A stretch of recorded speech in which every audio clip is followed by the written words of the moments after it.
Space. For over 50 years, Star Trek has greeted us with that opening monologue about final frontiers and strange new worlds, but deep down, space has never been what the show's about. Instead, at its core has always been this dynamic between some of television's most compelling characters and their own personal stories of fear, honor, love, self-discovery, and overcoming their own personal demons.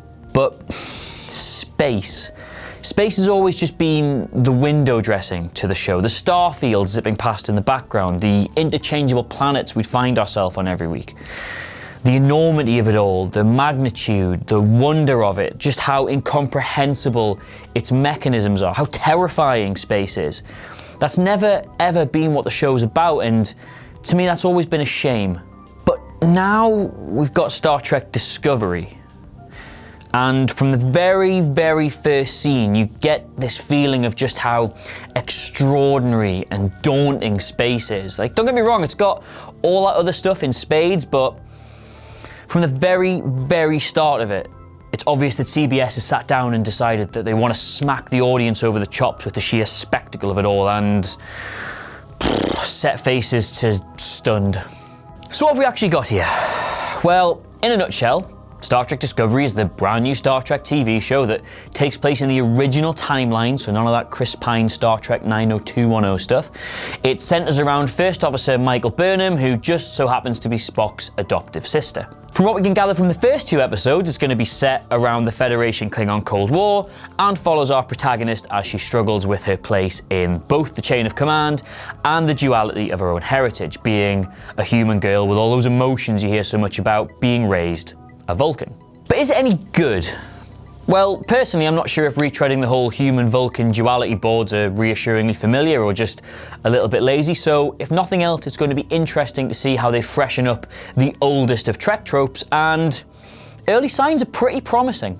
But one way they have boldly gone where no Star Trek has gone before, though, is by shifting the focus from a captain to a first officer. Michael Burnham, yes, that's a girl called Michael, get over it, has to constantly balance her loyalty to her captain with her command over her own colleagues. Where Kirk, Picard, Sisko, Janeway, and I guess Archer have all been the finished product in regards to a Starfleet officer, Burnham's a work in progress, a huge work in progress, and you gotta remember, this is 2017 now. We've had TV shows led by Don Draper and Walter White, so we know that having an imperfect protagonist usually gives us much, much better TV. Now, I'm not saying Discovery's on that sort of level yet, not by a long shot, but the performances are excellent. There's no expense spared on the visual effects. It feels right at home as a modern TV show. In fact, if you took all the Star Trek branding out of it, we'd probably just hail it as an exciting new sci-fi show. So,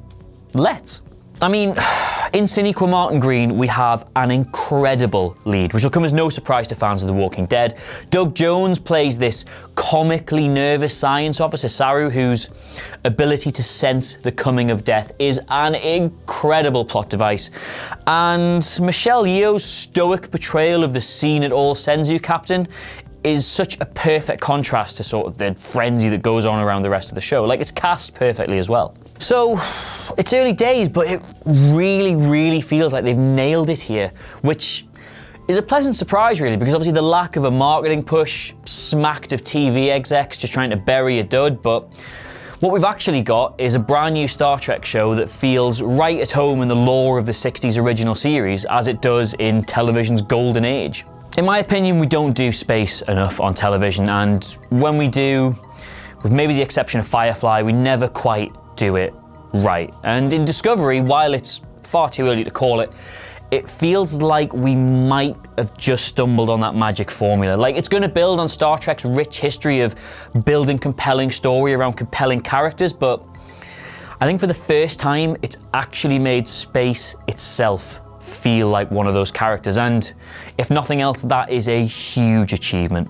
I don't want to expand on this too much because I don't want to get into spoiler territory, but in the opening episode, there's just this scene. It's more a shot, actually, where the ship pulls up in a part of space to do a fairly regular thing, and you're just given a fairly throwaway look at what they're looking at, and there's beauty in it, and there's terror in it, and I felt actual awe.